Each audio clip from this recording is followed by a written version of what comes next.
ગાંધીનગરમાં ભારતના સંવિધાનની copy સળગાવવાનો video viral. માણસાના અરજદારે કાર્યવાહીની કરી માંગ. ગાંધીનગર ડીજી ઓફિસ સામે ભારતના સંવિધાનની કોપી જાણી જોઈને ફાડીને સળગાવવાનો વિડીયો સોશિયલ મીડિયામાં વાયરલ થયો છે, જેના કારણે લોકોમાં નારાજગી દેખાઈ રહી છે.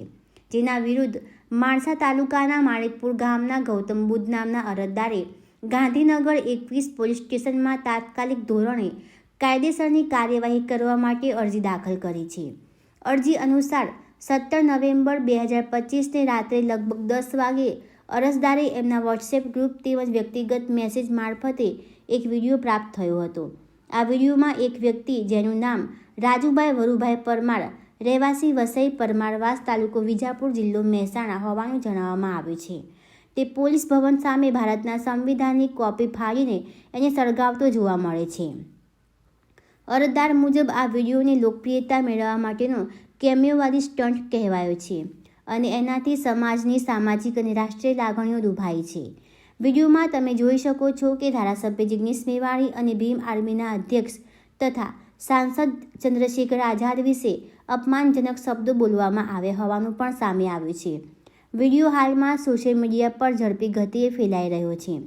અરજદાર ગૌતમ બુદ્ધે પોલીસને વિનંતી કરી છે કે સંવિધાનનું અપમાન, જાહેર શાંતિ ભંગ, સમાજમાં દ્વેષ ફેલાવવા તેમજ ચૂંટાયેલા પ્રતિનિધિઓનું અપમાન કરવા બદલ આરોપી સામે આઈપીસી અને આઈટી અધિનિયમ હેઠળ ગુનો નોંધી તાત્કાલિક કાર્યવાહી કરવામાં આવે.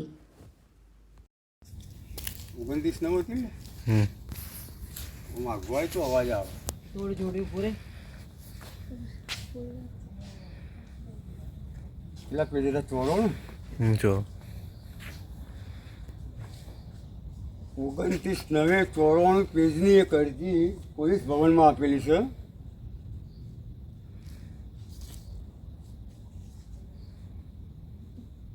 ડીજી સાહેબ ને ડીજી 29/9/2025 એક 94 પેજની અરજી પુરાવા સાથે ફોટા તમામ ડોક્યુમેન્ટ સાથે પોલીસ ભવનમાં ડીજી સાહેબને આપેલી છે. 29/9 તેનો કોઈ નિકાલ આજ સુધી કર્યો નહીં કોઈએ. બરાબર. બીજી અરજી 24/10/2025ના રોજ આપેલી છે. આ અરજીઓનો કોઈ નિકાલ કોઈએ કર્યો નથી. Vasai police station, Mehsana DySP, SP, police ભવન, ડીજી સાહેબને, હર્ષ સંઘવી સાહેબને, કેબિનેટમાં મુખ્યમંત્રીને તમામને અરજીઓ આલેલી, કલેક્ટરને, મામલતદારને તમામને કોઈ નિકાલ કર્યો નહીં. અને આ 2 મહિનાથી અમારી પર એક કેસ ખોટો કર્યો છે આ લોકોએ લૂંટનો. બરાબર છે. અમારો એટ્રોસિટીનો કેસ દબાવવા માટે લૂંટનો કેસ કર્યો છે અને એની અંદર 13 જણા છે. આ 13 જણે અમારું જીવવાનું હરામ કરી નાખ્યું છે.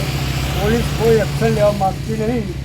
એટલા તમામ આ પોલીસ ભવનમાં જે અરજી આવેલી છે એ હું અહીં સળગાવું છું, પોલીસ ભવન આગળ સળગાવું છું.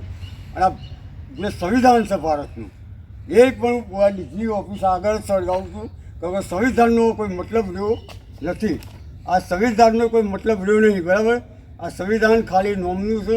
અને જય ભીમવાળા, જય ભીમ કરવાવાળા અને જય સંવિધાન કરવાવાળા બધા બોગસ એક સિમ્બોલની તરફ આ સંવિધાન ને જય ભીમ યુઝ કરી રહ્યા બધાએ. બરાબર છે. આ ખોટું અપમાન કર્યા એટલે આ અપમાન ના થવું જોઈએ. આજે આ લોકો નાશ કરવા માગે એમનો નાશ હું જ કરું છું. આજે આ પોલીસ ભવન આગળ નાશ કરું. લે બેટી લે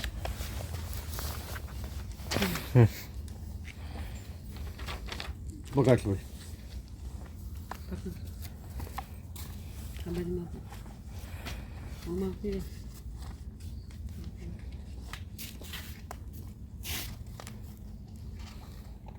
આ લોકો જેવું ઈચ્છે છે એવું આજે અમે એ કરીએ છીએ. બરાબર. આમના અંદર જેવા વિચારો છે. આ ફરિયાદ છે જે આલી હતી એ અમને કોઈ નિકાલ નહીં કર્યો. હું અહીંયા સળગાવું છું. બરાબર છે. પોલીસનું કહેવું એમ છે કે તમે આત્મહત્યા કરો, ગમે તે કરો, કોઈની પર કોઈ એક્શન લેવામાં આવશે નહીં. એટલે આ ફરિયાદો બધું હું અહીંયા સળગાવું છું. લાય કરું. અને આ સંવિધાનની કોપીએ પણ સળગાવું. બરાબર.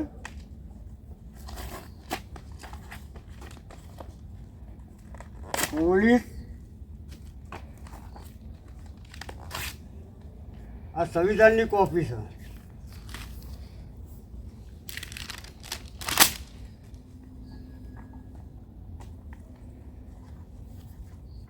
આ લોકોએ એમના આત્મહત્યા કરવા માટે મજબૂર કરી દીધા છે. બરાબર. પોલીસ અમની પર કોઈ એક્શન લેવા તૈયાર નહીં. મેં જિજ્ઞેશ મેવાણીને ખૂબ ફોન કર્યા, એ ભળવાએ ફોન ઉપાડ્યો નહીં એ કંઈ. બરાબર.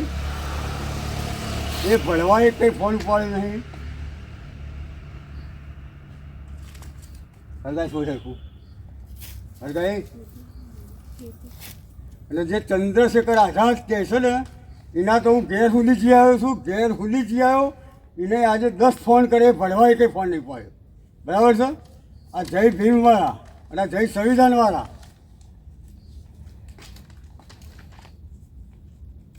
આ સંવિધાનની કોપી હોય હું હળગાવું. જેને મારી પર જે કેસ કરવો હોય કરી દે. બરાબર છે. અને ગાંધીનગર આવે, ગાંધીનગરે પણ અમે કેટલાય ફોન કર્યા, કોઈ ફોન ઉપાડીને હરખો જવાબ આપતું નહીં. કોઈ જવાબ આપવા ફોન ઉપાડીને તરત કાપી નાખે છે.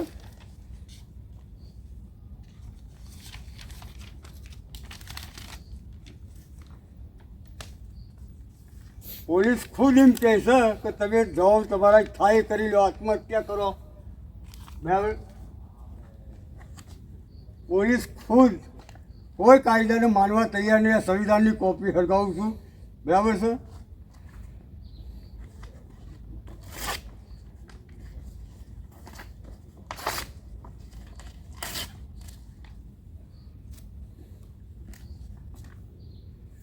અમારી જિંદગી ના બચાવી શકે એવું સંવિધાન અમારા માટે કોઈ કોમનું નહીં. બરાબર. ન્યાય ના પાવી શકે એવું સંવિધાન અમારા માટે કોઈ કોમનું નહીં. અને જેટલા બી જય ભીમવાળા હોય, જય સંવિધાનવાળા છે, બાબા સાહેબવાળા, એ બધા ફાંસવાળાને કહું છું છોડો ને. બરાબર. તો મરદ હોય તો બહાર નીકળજો, સંવિધાનવાળા હોય તો. બરાબર. જય ભીમવાળા બહાર નીકળજો.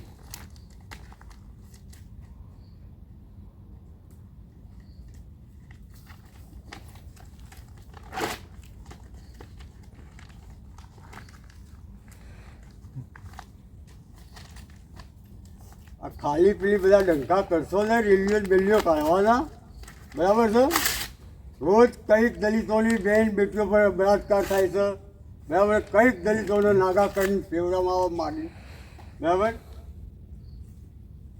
આખી સંવિધાનની કોપી મેં સળગાવી છે. જેને મારી પર ફરિયાદ કરવી એ કરજો, અને જેને કંઈ બી પૂછવું હોય મારી જોડે આવજો.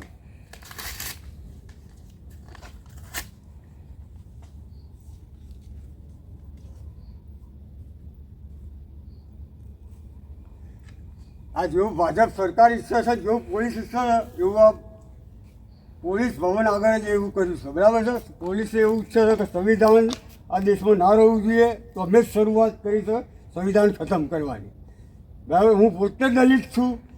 બરાબર છે. લઈ લે પૂરું હરગાઈ. પોલીસ આ ભાજપ સરકારની પૂરેપૂરી ગુલામ થઈ ગઈ. બેતાર અમને અંદર કરો. બરાબર.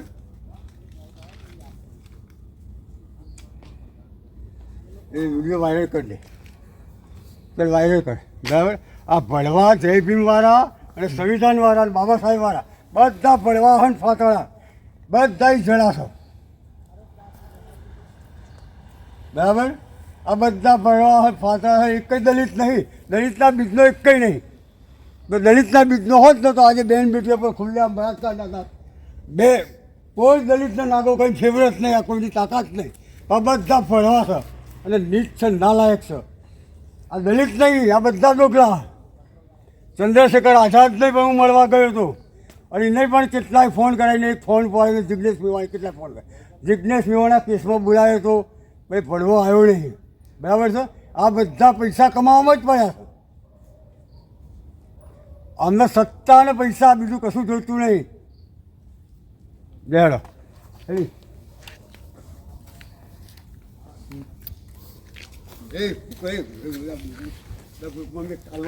ફોટો લઈ લે. આ સંવિધાનની કોપી જેટલા સંવિધાનવાળા હોય એટલા મારા ઘેર આવજો, જેટલા સંવિધાનવાળા હોય એટલા બધા મારા ઘેર, બધાનું જવાબ આલે, બરાબર છે? અને જય ભીમવાળા બધા આવજો.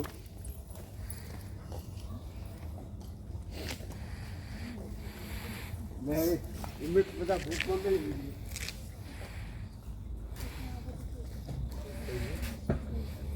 ઘણું કર